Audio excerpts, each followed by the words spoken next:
mga boss, oh. Saan ka pa nakakita ang coffee shop mga boss? Papahiram ka ng gadget na telescope. So, sightin natin yung bundok na yun mga boss. Ito mga boss yung bundok kung paano kaganda. Gamit natin ng telescope. Yun, oh, kitang-kita nyo mga boss. Andun yung isang tropa natin na sa tuktok. Yun, nakita nyo yung kumakaway mga boss. Ayun, oh. Yun, kitang-kita.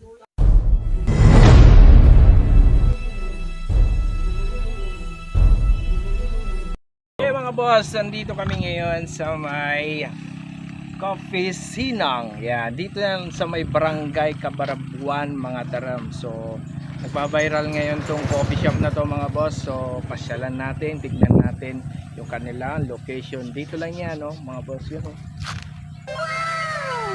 So, tara, let's go. Samahan nyo kami. Punta tayo doon. Dito tayo ngayon. Punta natin. You know, ganda ng tulay nila ngayon. No? Bamboo.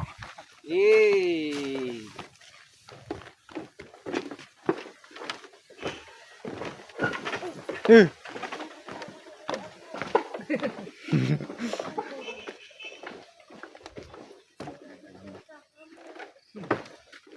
May natin mag-picture dyan, no? Ito, napakaangas mo, so.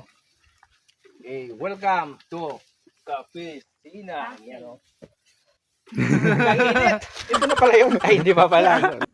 Yung mga boss, nandito kami sa Coffee Sinang. So, interview natin yung owner dito, si Ma'am.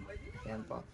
So, ang itatanong natin kay Ma'am, kung paano nabuo si Coffee Sinang dito sa tabi ng bundok. Yan si Ma'am. Yan po. Hi, good morning. Actually, the word Kapisinang directly from the name ng aming lola. So, they called her Sinang kasi yung po Sinang pangalan niya. So, out of the legacy, so we named it under her name. So, this property owned by Trampolino Corpus, yung kanyang husband. So, we inherited from them. So, we decided na i-utilize kasi matagal na siyang nakatenga. So, I'm not really one of the, ako lang yung may-ari. I'm one of the shareholder, a stockholder. Kasi we decided na kami magpipinsan and together with uncle, my eldest, na mag-contribute at mag-invest together ng mga anak ko to invest dito sa property na to and to develop it. The first original concept of this is to have it as a camping site, camping and glamping, and site with the ecotourism. So, eco farm, kumbaga. So, we decided to form the corporation and we called it Cabarabuan Eco Farm. So, this Kapisinang is under the corporation of Cabarabuan Eco Farm. So, next step niyan, in God's grace, so kaya we call this a miracle project kasi we really don't have enough fund. That's to be honest. Kasi it's not so easy to build this kind of Coffee Sinang, including the emotional lahat, then yung pag-akyat pa lang ng materyales, and also yung paggawa pa lang is really a struggle. But thank to God, kasi by grace na talagang glory to God, natayo din namin ito.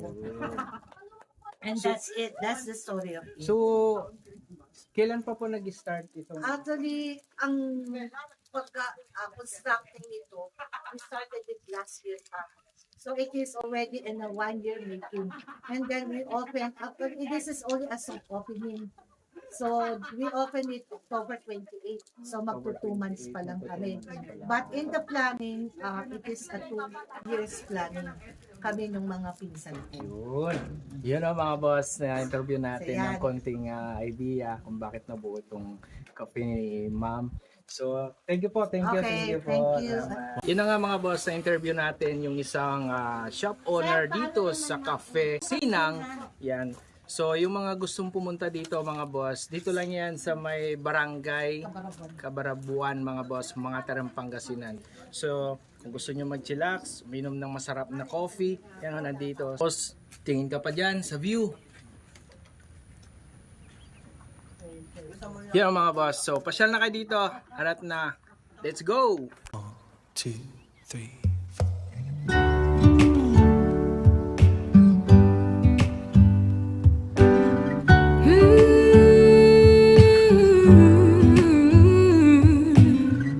Imagine there's no heaven. It's easy if you try. No hell below us, above us only sky. Oh, yeah. Imagine all the people living for today. Yeah. Imagine there's no countries. It isn't hard to do. Nothing to kill or die for, and no religion too. Imagine all the people living life in peace. You may say I'm a dreamer.